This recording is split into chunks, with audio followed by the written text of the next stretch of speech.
I mean, you probably know too, like you have this ideal in your head, and when it doesn't happen, you feel bad about yourself, you feel bad about the situation.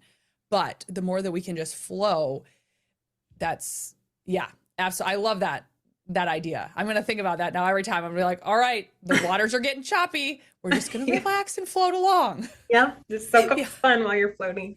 Yes, I love that.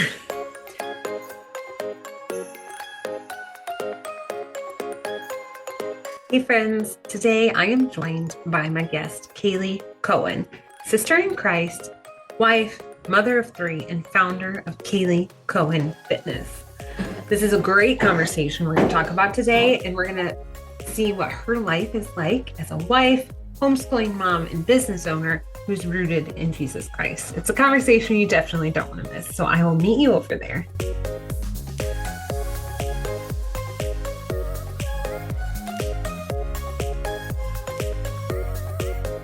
Hey friends, welcome back to Spiritual Growth for Christian Moms. I'm your host, Bethany, and I'm so glad you're here. This podcast started out of simple obedience to God, not knowing all the details, but just saying yes because God said go. And because of that, I truly believe that there is something here for you. I don't think either of us ended up here at this podcast by accident. Every episode, I pray God uses this podcast to reach moms who feel overwhelmed, spiritually distant, or maybe just unsure how to move from simply believing God exists to actually walking in a real daily relationship with Him. And friends, if life has you feeling beat up right now, I get it. If you feel stuck in survival mode, anxious, exhausted, or constantly in fight or flight, you are not alone. The enemy loves to keep you overwhelmed because when we're constantly running on empty, it becomes so much harder to fully live out what God has called us to do. That's actually why I created my Reset coaching program to help Christian moms regulate their nervous systems, create rhythms that work for their real lives, and reconnect with God in a deeper, practical way. Together, we focus on moving from survival mode to truly living with peace, purpose, and spiritual growth. If that sounds like something you need, you can learn more at bethanyrose.net/podcast under the coaching tab. All right, friends, grab your coffee, your earbuds, take a deep breath, and let's go.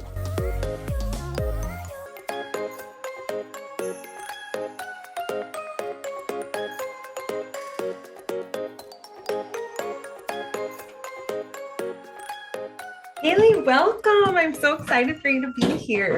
Thanks, Bethany. I am so excited that you reached out and that we could set this up because anytime I get to talk about Jesus, it's an amazing day. So, yay, Amen, sister. And I just have to say about your fitness world that you are creating, I absolutely love it. I have followed you for probably 4 years. Does that sound right? I think. Amazing. Yeah. I mean, I think I've been doing it for 5 or 6 years. Yeah, I remember your videos when, like, I can think of each setting of your backgrounds along the way. We've had quite a few. And right now, I think this is the longest background we've had, the kind of like where we're at now. So yeah. Well, it's stylish and it's cute. Oh, thank you. It's feeling ready to change though. So I'm kind of getting itchy to change things up, but we'll see how it goes. I wanted to show you while I had you on here, my cycling shoes, because I think you'll think this is funny. So my feet would really, really hurt. And I said something once and you said I should get cycling shoes. Well, I didn't. Instead, I got my old volleyball shoes from high school because I thought they kind of have like the extra padding on the bottom or something. And now this is what they look like. Oh my gosh, that is hilarious. They're all duct taped together. The bottom and the ball of the feet and the heel of the feet are all duct taped together. And those are my cycling shoes. All right, so you're still using those? Yes. Oh my God. So the duct tape is to hold them together or is like to give you some traction or what? It's to hold them together. Okay.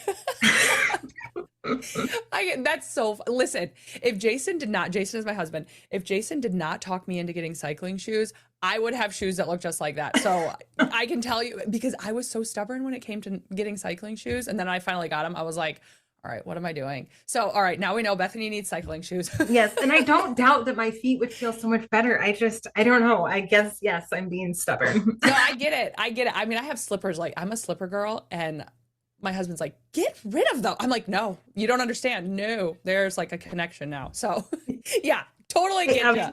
Yeah, I love it. I absolutely get that. Another thing that I was impressed with you about is that you homeschool. I didn't realize that. We do, yes. And I just think that's amazing. I wish I could, but I tried for half a year and I'm not meant to do that. It's a process, and we kind of have been back and forth. We've been homeschooling, we've been to school. So, but right now for the season of life that we're in, homeschool just feels right. So I would say you never know. Maybe in a year or two, maybe that season will change and you'll be homeschooling again. That is with the Lord, it's like never say never, because he will change your plans so quick. You will be like, I got you, God. I know you got a sense of humor, and here we go. So yes, you are absolutely right. It's overwhelming to me. And actually, I think a lot of our listeners feel overwhelmed with that type of stuff. They love Jesus, but their days and their life just feels chaotic. And I actually talked about rhythms in episode 18, I think. It was like 5 hacks for a busy mom. And you had mentioned rhythms. So what kind of rhythms and patterns do you do at home as a wife and a homeschool mom and a business owner? Yeah, so this is a process that is always changing. Like, we have probably been through so many, and you do my cycling classes, so you might even understand this. Like, we ride to the beat in the class, and when a song changes, our rhythm has to change, like the way that we're pedaling, the way that we're moving, the pushes that we're doing. And so I've kind of tried to parallel that with, there are so many things that I will take from workouts into everyday life that I've learned through training to bring into my life. And right now, you know, once you feel like you've got your system down, then it will usually start to kick back up and you're like, something needs to change again. So with our rhythms, I've just found that the song's going to change before I'm ready for it to change. And so to just constantly be on the lookout, constantly be praying, like, this probably was the heaviest prayer that I did before we've kind of implemented these new rhythms. And I just kind of felt like God led the way into where we are now. But to talk to your point of feeling chaotic and overwhelmed, I feel like that at least 5 times a week, even in the rhythm. Like, I don't want that to sound discouraging, but I just want it to sound real, because when you have a house that you're running, when you have a family, everyone has their own take and their own schedule, and to try to bring them all together is, I mean, that has to be covered in prayer, because if not, distractions are going to come in. Arguments are going to come up, and it's just all those things that we don't want. So for me, it's just always being on the lookout for when it feels like it's about things need to change again, and then to just try to give myself grace and then everyone else around me, because I found the more fired up I get, then the more fired up it kind of creates this cyclone that just explodes, where if I can keep calm and keep my eyes fixed on God, then it's like, okay, we got this, breathe. We're going to try to make some more changes. And it's just little by little. It's not like, yeah, the steps are little by little. So that's what, and so with that, with the same, yeah, with rhythms, it's just, for me, realizing that the song is going to change before I'm ready is going to be a hard push, and to just breathe and stay calm. Yes. And I know exactly what you mean with your attitude affecting the whole house, because it's so true. And I feel like it's kind of a lot of weight on our shoulder, but it's true. And I mean, my attitude will affect my kids, but also my husband. Like, it literally gets to everyone. And sometimes this isn't great, but I feel like I almost have to like fake being happy just to keep the peace in the house. Yeah, I get what you mean. And it's just, yeah, that can be such a frustrating area to be in when you feel overwhelmed. And so you're trying not to let your overwhelm overflow. And just like we went into that prayer before, and you said, Lord, just let the Holy Spirit overflow into this conversation. I'm just like, okay, I have to take a deep breath. And like, my go-to is always to pray. Like, when I can feel that, I'm like, all right, where is the enemy coming in right now to try to fight me, to pull me off course? And so I'll usually try to look to that and pray and ask God to just, I got to keep my eyes fixed on him. And when I get to that point where it's like, all right, I've been faking being happy long enough, then I need to turn and just be grateful. Like one day I am going to look back and be so sad that these busy times, I'm going to cry thinking about it, be so sad that these busy times are over. And even though, when you're in the moment, it's so hard to look and see the blessings that God has poured out for you. But I've found too, when I can just take a step back and be grateful that I get to be in this time, in this space with these people that I love, even though they might be driving me crazy, then that helps for me. But I totally get what you're saying when you're like, okay, I'm faking being happy now. And yeah, that's a really interesting way to put it. Yeah. And I mean, I don't necessarily think it's bad. I don't necessarily think it's good.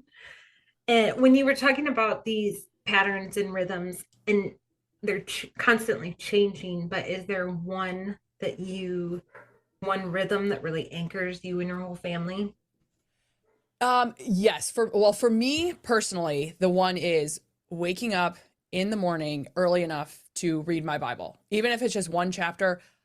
I have found and I've had this conversation with my husband, even with the kids, I've talked to them, that I can tell on those days that I haven't had a chance to get into my Bible that I am just off. Like I'm already going to be grumpier.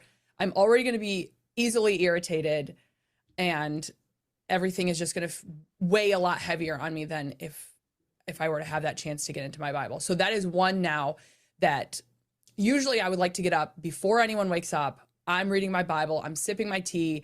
But now, I mean, your daughter, did you like around 2? Mm-hmm. Or yeah. So my son, a year and a half, he wants to wake up he wakes up early. So now we're just going to read it out loud together. So that's kind of that rhythm that has changed, where it's like, this is a non-negotiable. I'm going to have to figure out how to do this, where usually I would read it to myself. I have my journal. Okay, that's out. I want to do that, but I can't do that right now. So how can I make the most important thing still happen? And so even if it's 10 minutes, I can get through a chapter. I've read it out loud. And that has been just keeping things going smooth. And I think that for our family, the one thing that has, and again, we're still kind of working through things, is just having that time at night. And we don't get to do this every week because some people have sports. Sometimes they're with their friends. Sometimes they're, spending the night at my mom's house or my Graham's house. But just having that family dinner time where we can sit down and kind of just reassess the day, talk about the blessings that we've seen happen that day. That is something that I really love. And I can see our faces just kind of all relax after a long day when we have that time together. Yes, I do agree. I love family dinners. Well, unless the kids are fighting, but I still like that we get to do it. Yeah. And I completely agree with you with getting up early and getting in the Bible. My days are drastically different if I don't get to do that. But the way you explained rolling with the punches, like now I'm not going to journal, but I'm going to read it out loud. When you were saying that, I kind of pictured like floating on a raft in the ocean and you're just kind of going up and down with the waves. Exactly. Yes. But it's not like you're like clinging to the, to the boat, like when things get overwhelming like that. But yeah, you're right. It's kind of, the more you can just like float along and just, you probably know too, like you have this ideal in your head, and when it doesn't happen, you feel bad about yourself, you feel bad about the situation. But the more that we can just flow, that's, yeah, absolutely. I love that idea. I'm going to think about that now every time. I'm going to be like, all right, the waters are getting choppy. We're just going to relax and float along. Yeah. Just soak up the fun while you're floating. Yes. I love that. Now in the Christian world, we hear the term like raise disciples all the time. Mm-hmm. And to me, like, that's how I want to raise my children. I want to raise my children to know the truth, to love Jesus, pursue Jesus, not be swayed by earthly things. What does that look like for you in your house with homeschooling to raise disciples? Yeah, that's that's a big one, because I still feel like I'm learning so much. So I try to pass what I learn and on to the kids, of course. But man, I think the biggest thing that I'm starting to realize more is when I mess up, when I fall short, when I have yelled at them and I shouldn't have, I want to remind them that I am a sinner saved by grace, just like they are a sinner saved by grace. So to me, it's identifying those times in myself and using that as a lesson for them. And it's been really awesome to see. Now, please, I don't want this to sound like we got this figured out, because no, 1 time out of 10 is a win for me. Okay. So if the kids will give each other grace in an argument, or if they will say, the last will be first and the first shall be last in a situation, 1 out of 10, that's amazing. So we don't get there very often. We are always working towards it. But when I can see the kids start to identify, and kind of even humbling themselves in the day, that is awesome. And I always like to praise that behavior and just kind of lead by example by reading the Bible. We try to get that in. They have their own little Bible that they read throughout the day. And I don't mean little Bible. I mean, it's the Action Bible. So I don't know why I said little Bible, but yeah. So it's just trying to get them to read and just really understand what Jesus did for us on the cross, because I think that changes our entire attitude too when it comes to being a disciple. Because even with the disciples, they didn't understand where Jesus was going. They were like, they were blind to Jesus being on the cross. So I never want them to be blind to what he did on the cross. So yeah. Yeah, I like that. And I'm currently reading the 4 Gospels in chronological order. So like I'll read the story in Matthew and then I'll read it in Luke on the same day. And I'm reading all these stories and I'm getting just new things out of it because it's the Bible and it's living and active, and I'm just getting new things out of it. And that is something I recently picked up, that the disciples were just so lost and confused half the time. Yes. Like, we love you, but what? Yeah. For sure. I'm in John now. I just finished Luke, so now I'm moving back on to John. But yeah, it's so eye-opening and it's so refreshing. Yeah, it's just like blind faith. Like, yes, absolutely. I love reading it in chronological order when you kind of get the comparisons of the different stories. You get a different bit here and a different bit there. But yeah, the disciples, love them. Yes. If you had a favorite disciple, who would it be? Man, on the spot. No, I know, but I'm thinking. I mean, I love Peter because he's so sassy. Like I totally wish that I was more like, let's go. But I also love Matthew because of all of his details. Like, I appreciate all the details because I'm very detail oriented, but I would love to be more like Peter. So yeah, that's where I'm going with that. I would love to do a deep dive into all of them and their different personality traits too. That would be really cool. On that. I'm sure someone has done it out there. All right. Well, maybe we'll do it and that'll be our next episode together. Yeah, there you go. That would be awesome. Okay, so you said you have your rhythms at home, you're making disciples, and 1 out of 10 times that they're showing grace to each other is a win. What else does a win look like in your house? Let's see. So, and again, this kind of goes back to the workouts that we do, where it's more just showing, it's not being perfect. It's showing up, and I'm trying to think of how I even want to word this. When it comes to a win, it's more, the end result is that we can come back to keeping our eyes fixed on, I'm trying to think of a good example, but keeping our eyes fixed on Jesus, keeping our eyes fixed on God. And I know I wish I had an example of this recently. I know I'm going to have one in like 5 minutes. Oh yeah, of course. But just like no matter what you're going through, good or bad, your focus doesn't shift. Yeah. We're reading through The Watchmaker's Daughter right now, which is a story about Corrie ten Boom back during the time of the Nazis, when she was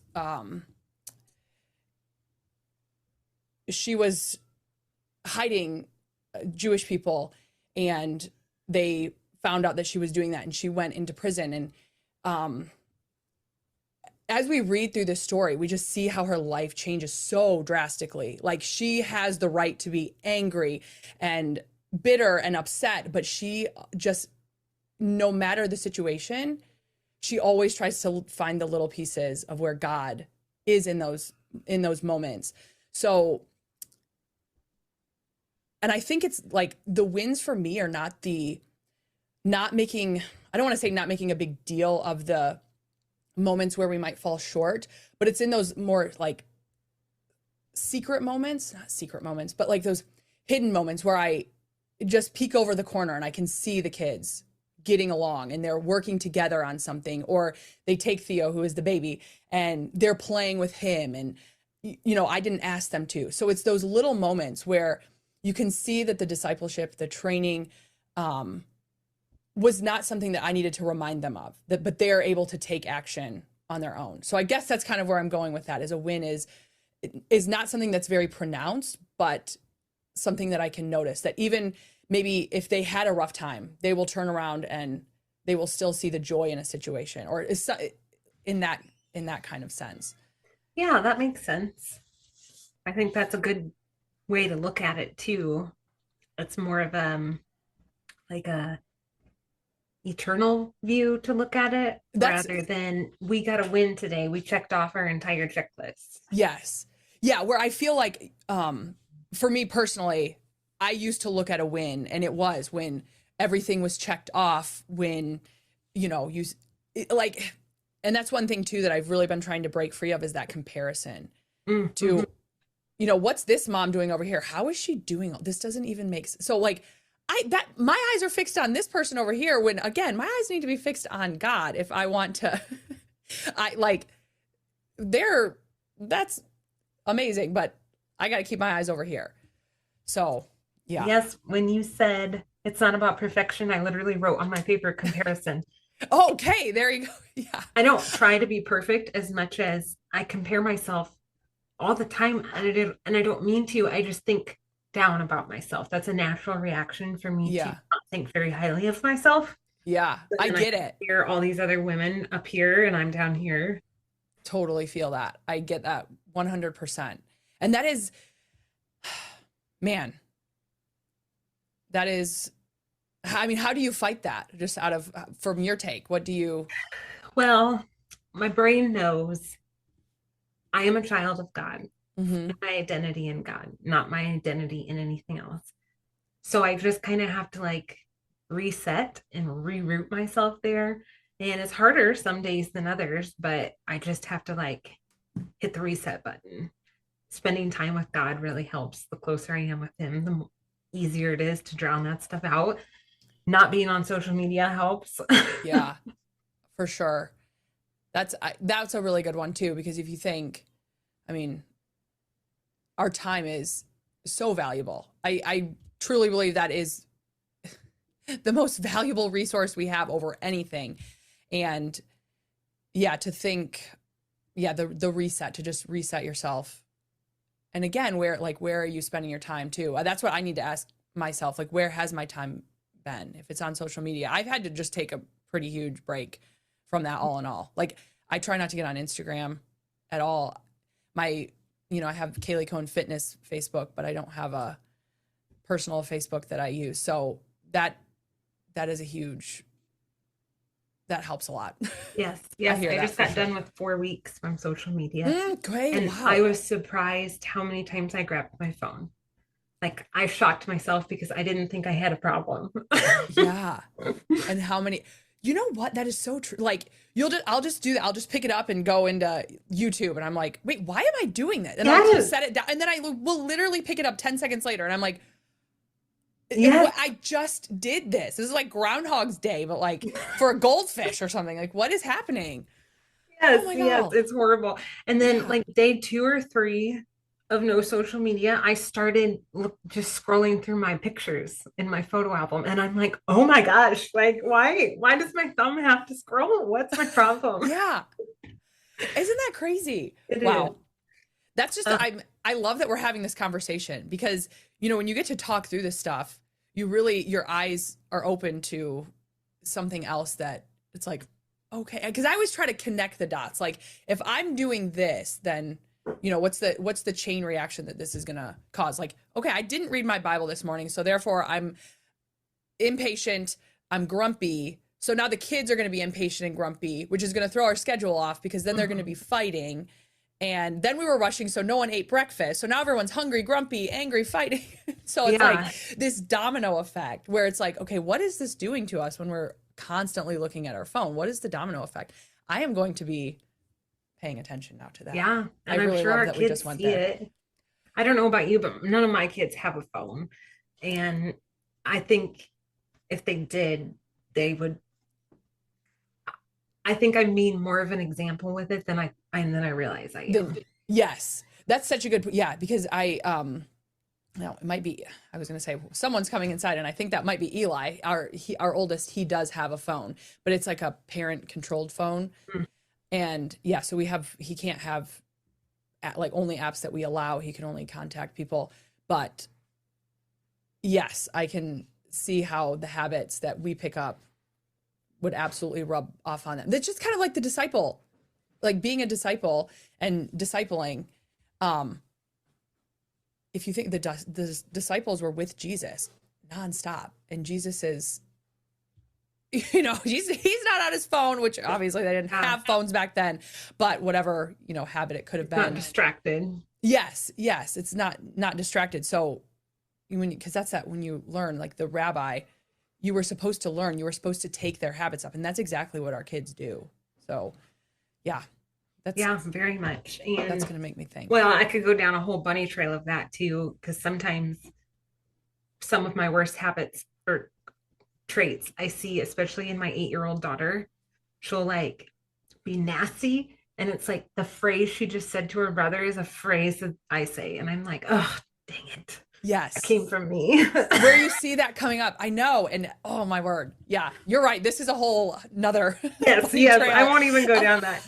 I was going to say though, about my reset button. So my whole life if I'm having a bad day or I'm angry or upset, I have been weirdly good at turning it around. And I've referred to it as my reset button. I'm really good at shaking things off. I'm really good at like just hitting my reset button. Mm-hmm. So I actually, through this podcast, started one-on-one coaching, and I'm calling it reset coaching. And I'm taking women who feel like they don't have any peace or any patience in their motherhood. And I'm just going to like pretty much coach them on how to walk with God daily, how to take it from knowing and loving God to a relationship with God. And in turn, you get your peace and patience from that. So that's exciting. My reset button. And yes, every time I say it, I push the air because no one else can see me right now. So I need to explain. It reminds me of the easy button. There was like that big red. Yes, that's my picture. Yes. Yeah. It was like, that was easy. And it's like, that is amazing. I am so excited that you're doing that. Like, that's going to be so helpful. I was just thinking because there are times where I'm like, I just want to breathe and get this off of me, but it's like, it's stuck and it won't go anywhere. Yes. So I love that you're doing that. Yes. And actually my husband doesn't have a reset button, and there'll be days the kids, parent can relate that the kids can make you grumpy sometimes. Like sometimes they're just all on one at the same time. Yeah. And he has come like after so many years together, he'll now be like, babe, I'm trying to find my reset button, but I don't have one. Well, at least you know it exists now. You're looking for it now. That's step one. Exactly. Yeah. I mean, there are those steps that we have to, like, we look at someone who has completed all the levels and we want to be there, but it's like they walked through a lot of tough times, I'm sure, to get to that point. So, Yes. yeah. Very good point. And I love that now, yeah, you've walked through it and now you're going to teach people how to do it. That's amazing. With the reset button. Yes. Okay. So to wrap things up, what are some words that you would share with women listening to this, thinking like, I want to be able to fix my eyes on Jesus. I want to be able to have rhythms in my household, but I'm just sitting in a world of chaos and don't know where to start. Like, what would be encouragement or like a starting point you would suggest? Yeah, for sure. Man, you're not alone. Like, we're all moms know that feeling at one point or another. And while it might look like some have it all together, it's still probably a mess. But there is the hope because we have Jesus and he is our peace. We cast our cares on him. And I mean, to say that is just like the most beautiful statement. And I know that can be so hard. Like, what do you mean cast your care? How am I supposed to do that? It's just, and I'm still walking through this. So again, I don't want to sound like I have this figured out, but for me personally, some of the things that I have found, and again, I'll take this from the workouts that I do into life where it is just one step at a time. I don't know how many times I have tried to do something and I get this whole grand idea that we are going to, go to all the homeschool groups and we're going to, have dinner ready on time. Our lunches are going to be prepared. We're going to be meal prepping. And before you know it, that is out the window. So what I have found is, again, just take one baby step at a time where you think it's going to be easiest. And if that means that, I think, I don't know, for me, it's waking up earlier to read my Bible, even if it's just 10 minutes. And if you have older kids, you can say, I need 10 minutes to just read. I know you guys can keep yourselves entertained for 10 minutes while I do this, because I promise it's going to be worth it for everyone in the house. So just finding those little tiny adjustments, getting confident in that before trying to add something else, because it's very easy to take one thing and change it, get consistent with it, and then build on top of that. So again, we're trying to build that solid foundation, which is Jesus. And then we can start, again, and I pray, I try to anyways, pray before even any little change that I make, because again, he cares about all the littlest things that are going on in our life. So why wouldn't he care about our schedule and our peace of mind and training our children up as disciples. So, yeah, just taking that one step at a time and going from there. Yes, I couldn't have said it better myself. I love it. That is wise advice. And like you said, I mean, none of us are perfect. We're all going through it. Some of us have just gone through it a little bit longer. We've made it a little bit further. Exactly. Yeah. Okay. So before we end, do you want to tell everyone where they can find you and where they can watch your videos? And everyone listening, she has cycling. Well, she's about to tell you what she has, but her videos are awesome and she's awesome and she's so relatable and funny. And it's like enjoyable to work out with her, even though it's just a video.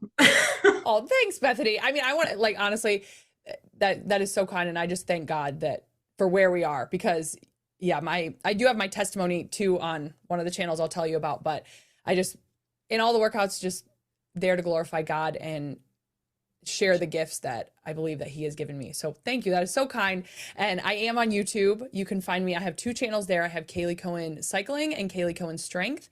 And then also on my website, which is KaleighCohen.com, I offer free programs and you can find the YouTube channels from there as well. And I will link those in our show notes too. Awesome. Yay. All righty. Well, thank you so much for being here. Thanks, Bethany. This was so much fun. It was. And to everyone that's still listening, I hope you all have a fabulous week and I will see you next Wednesday. Bye. Hey Hey, did you like my mom's podcast? Don't forget to leave her a review. It makes her really happy. We like it when she's happy. Hi, Mommy. Hi, Mommy. Say it again. Hi, Mommy. Hi, Mommy. Hi, Mommy. Hi, Mommy. Hi, Mommy.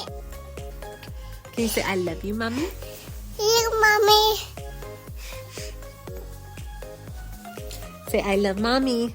Yeah, Mommy. Yeah, Mommy.